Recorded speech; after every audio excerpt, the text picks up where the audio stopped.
Now, before we talk about the stuff in the Telegraph, I'm interested to talk about a Twitter thread which you had out yesterday where you'd been comprehensively going through some of the things that were the allegations effectively made against the media in Harry's book, and you actually looking at the coverage on the day of specific events. Just take us through it, if you would.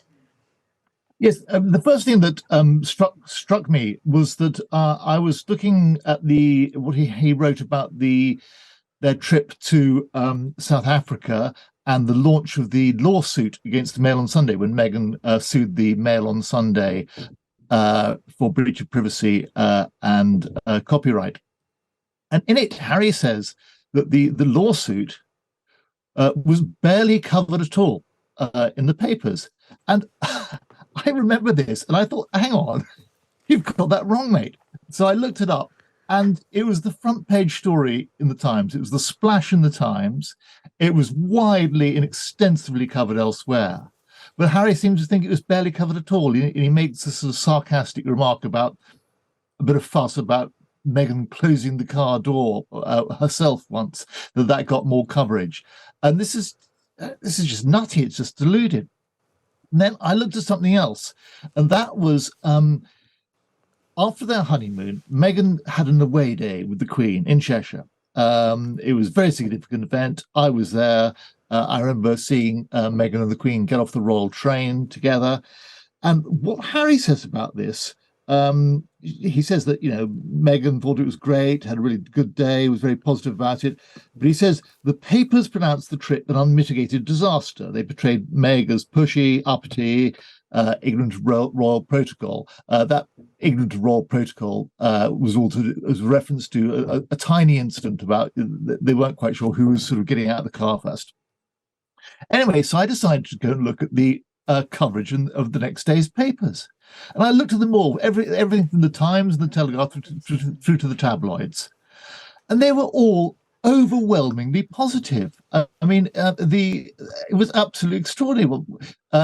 The headline in the Sun was "One Megs Me Laugh."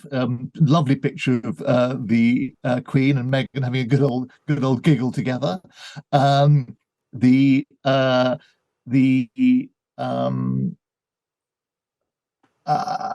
The Mail talks about the royals' new double act. The Telegraph is extremely positive. Duchess gets a masterclass in the art of a royal day out. So the idea that Harry should have that this was pronounced by the papers to be an unmitigated disaster is extraordinary. Now, this is not just me sort of having a pop at Harry or sort of picking him up for him misremembering things. It's actually incredibly important because this goes to the very heart of Harry's thesis. Harry's thesis is basically the press was out to get Meghan. They were negative. They always wanted to bring her down. Meghan herself in the Netflix documentary talked about the press seeking to destroy her. And it's a totally distorted view of what happened. Now, I think part of it, what it may be based on partly, is Harry had this, he kind of admits to this, he had this sick obsession with looking at online stuff, what they were saying about Meghan. And I guess it's possible maybe there was a few more negative stories online. But he wants to undermine the entire relationship between the palace, between the monarchy and the media on the basis of this nasty campaign against Meghan by the media. And in fact, that campaign didn't exist. So I think this is his misremembering really goes to the heart of what he's trying to argue and fatally undermines it, in my view. I mean, there were instances, weren't there, where the media were crueler to her in the later days. I mean, I remember that day, there were lots of giggles and the press coverage was nice, but there were racial undertones with some parts of the media later on when she'd been in the royal family a bit longer. I would disagree with that. There might have been negative stuff later on, but the idea that it was racially tinged, I think, massively wrong. In the very early days, there were one or two things which were bad, were unforgivable, but people always point to three examples.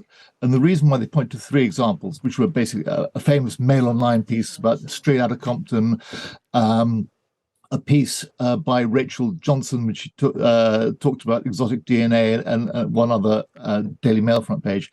The reason why they point to those three is that basically in the mainstream media, I'm not talking about social media, not talking about online, but in the mainstream media, that's kind of basically it. And the stuff later on in the mainstream media was not racially tinged. If there was any prejudice against Meghan ever, I think you could certainly argue there's anti-American prejudice. People sort of culturally didn't understand or didn't sort of, as it were, speak Californian. But I think the idea that it was racially motivated is quite hard to stand up.